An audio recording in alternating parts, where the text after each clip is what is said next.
Seattle's Waterfront project is almost done, and here's a quick overview of what it's going to look like.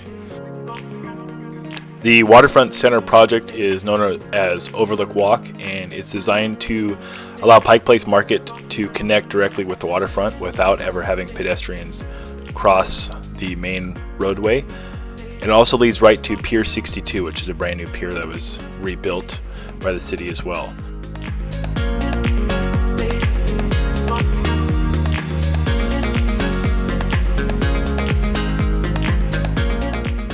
Along with the Overlook connecting Pike Place Market to the waterfront, it's also going to feature the new aquarium expansion known as Ocean Pavilion, which is a 50,000 square foot exhibit space that's going to feature a 325,000 gallon coral canyon.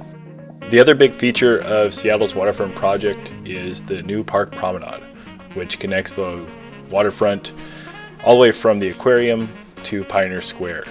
It also features Pier 58, which is here right underneath the new Ferris wheel, which is going to feature a children's park and lots of open spaces. The park promenade is over a mile long and is wide pedestrian paths along with a 2-lane bike lane that also connects to the new ferry terminal, which is now complete and features a bridge that goes over all of the traffic.